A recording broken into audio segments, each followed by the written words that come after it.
the Cabinet Secretary, Honorable Rebecca Miano,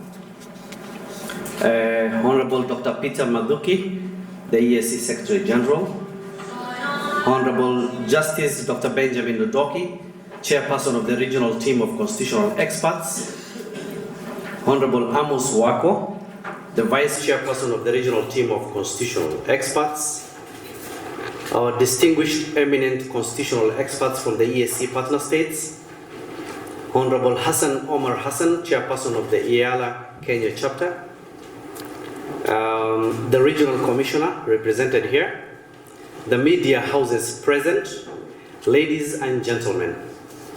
Let me join those who have spoken before me in extending warm welcome to all of you, especially the media fraternity, who are our key players today, and our EAC guests from outside Kenya who are in Mombasa for the first time.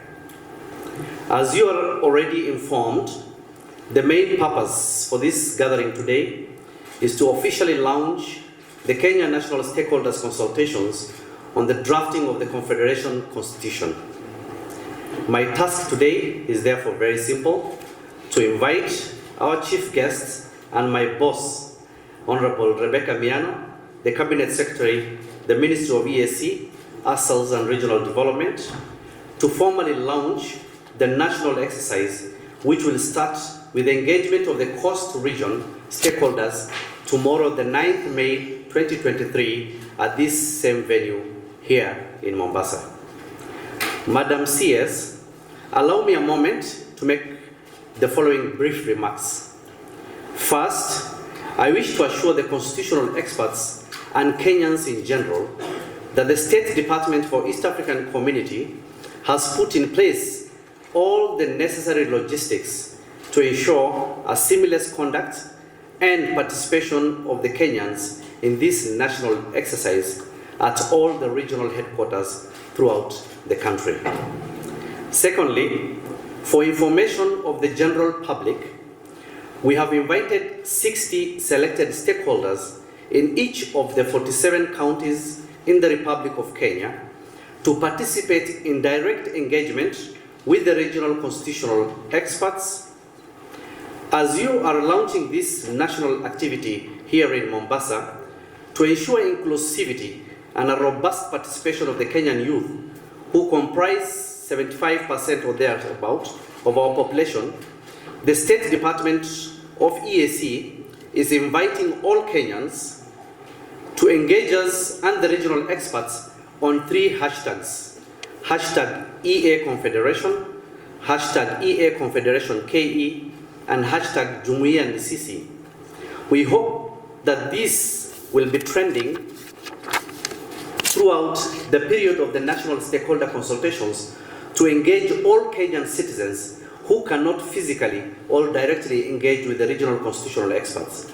Please tag us to ensure that we engage with as many citizens as possible. Ladies and gentlemen, thirdly, this opportunity to have a voice in the constitution making for EAC is not just a formality at the State Department for EAC. With the mandates on coordination of Kenya's participation in EAC integration, we take it very seriously as a constitutional obligation. Public participation is enshrined in our national values and principles under Article 10 of our Constitution. Please do not let this historic moment pass without your voice being heard. This activity is the road towards the attainment of the ultimate goal of the EAC Political Federation, and you are literally being invited to make a choice on how you and generations to come after you should be governed. What you propose to the experts today will determine not just the political future of EAC, but the framework for the implementation of the other 3 pillars of the EAC integration. Honorable CS, I want to assure you that beyond the national consultations on the drafting of the EAC Confederation Constitution, the State Department for East African Community invites all Kenyans and other interested stakeholders in the country to continue engaging with us directly through phone calls and other social media platforms, and of course analog modes as well, to expand public awareness on the East African agenda and the world agenda of integration.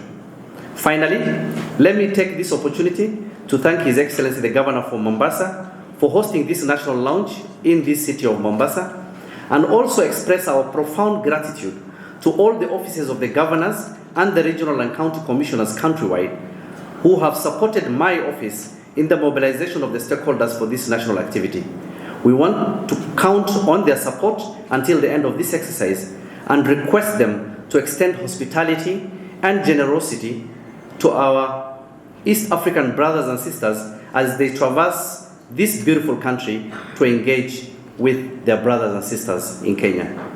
I want to equally thank the EAC Secretary General and his entire team for the support and constant consultations we've had to ensure the smooth implementation of the Council decision to hold the stakeholder consultations in Kenya on the month of May 2023. Ladies and gentlemen, it is now my honor and pleasure to invite the Cabinet Secretary, Honorable Rebecca Miano, to address the nation and formally launch the Kenya National Stakeholders Consultation on the drafting of the EAC Confederation Constitution. Madam CS, karibu.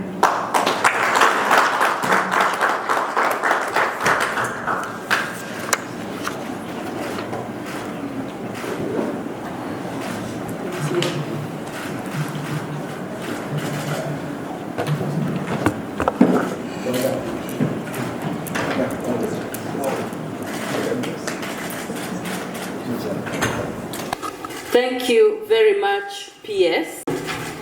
And EAC Secretary General Dr. Mathuki, the team of regional constitutional experts, chaired by Justice Benjamin Odoki, distinguished guests, the media team, ladies and gentlemen. I salute you all to a very good morning, hamjambo. I want to start by saying when I listened to the CVs of the experts, I am convinced that the intellect in this room could actually blow up this hotel. And so we must finish very quickly so that we do not get caught up. But first, I welcome our friends from other EAC partner states to Kenya and Mombasa in particular. And as we say, karibuni sana.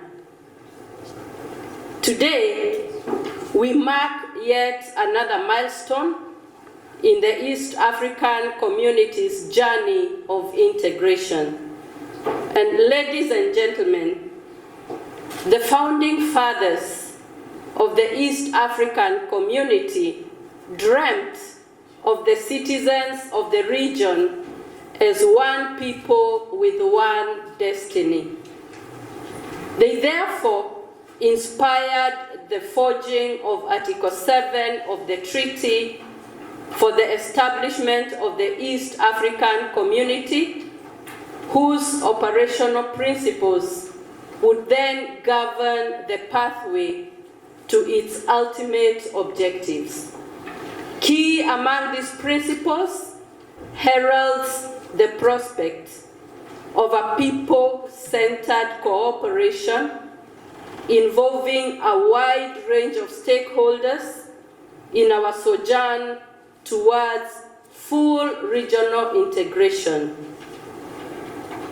The national stakeholders' consultations on the EAC political confederation is therefore crucial engagement in the context of the community's efforts towards promoting popular participation, which in turn will inform the policy decision to be made.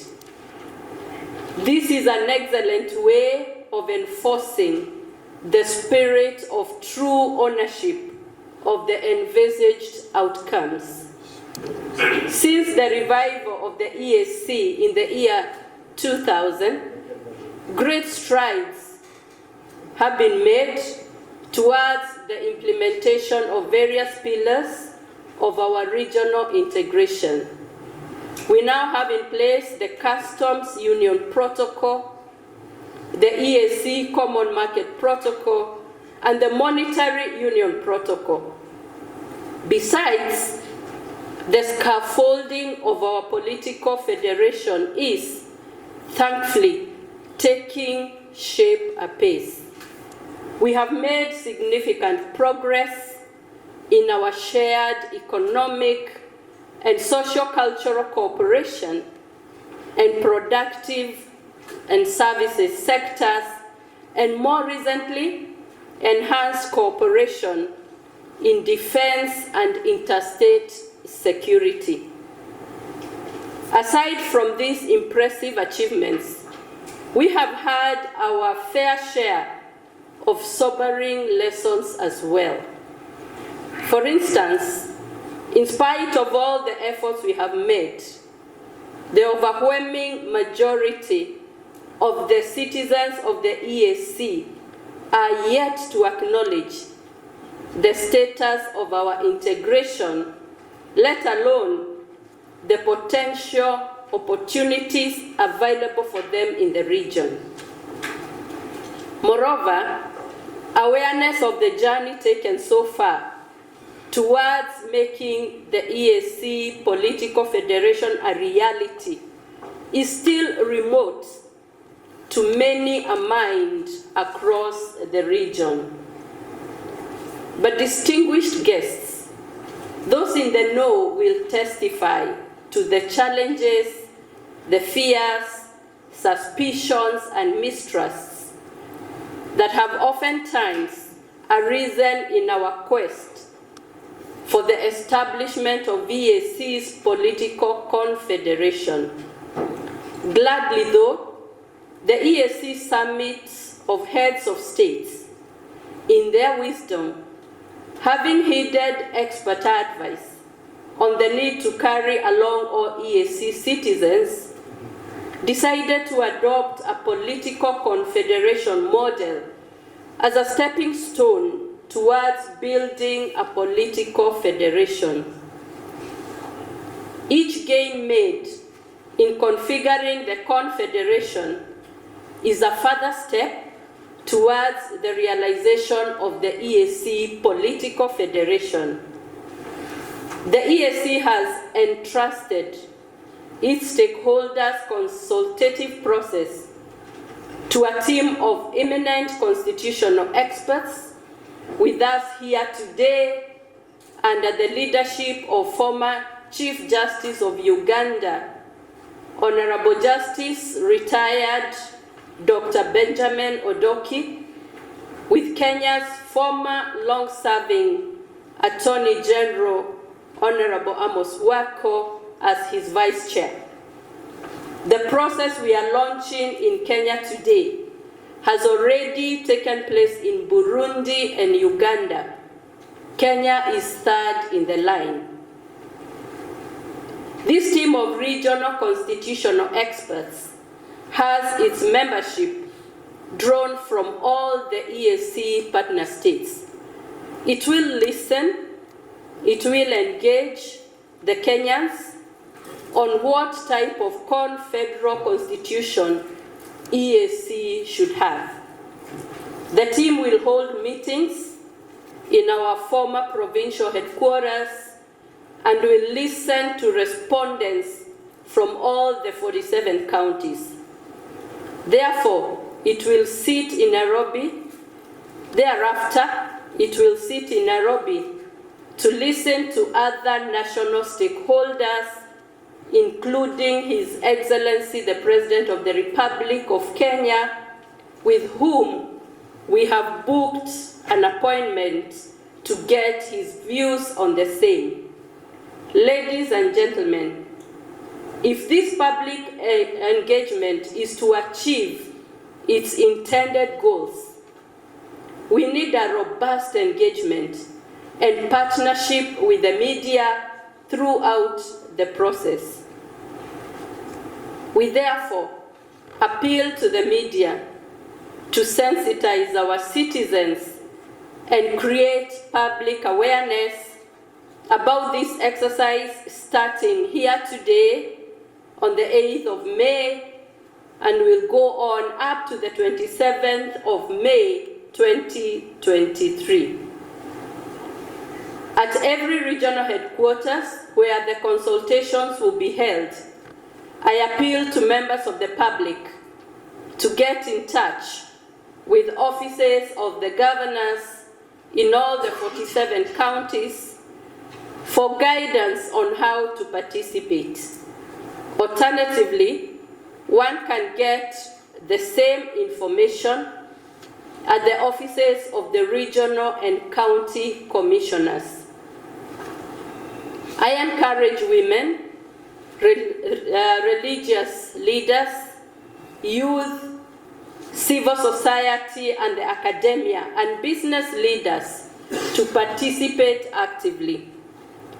Specifically, the key areas of interest for the experts will center around cooperation under the political confederation, the governing structure of the political confederation, modes of decision-making by the confederal authority, governance principles of the confederation, the relationship between individual partner states and the confederal authority, funding of the operations of the confederal authority, the mode of adoption of the constitution establishing the political confederation, and any other constitutional issues of concern to stakeholders.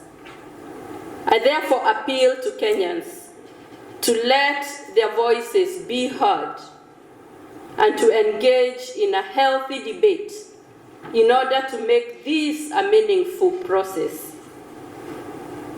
Finally, as I reaffirm Kenya's commitment to the EAC integration, I am reminded of the words of Martin Luther King Jr., who said, "We cannot walk alone, and as we walk, we must make the pledge that we shall always march ahead."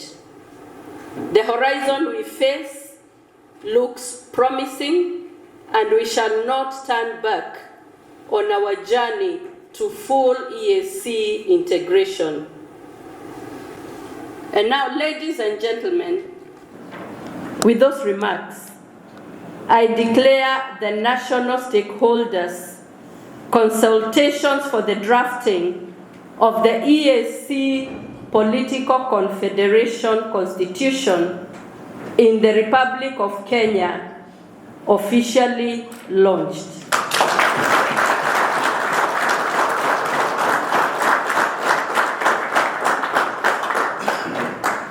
I thank you so much. The process would appreciate a better hand clap above your shoulder.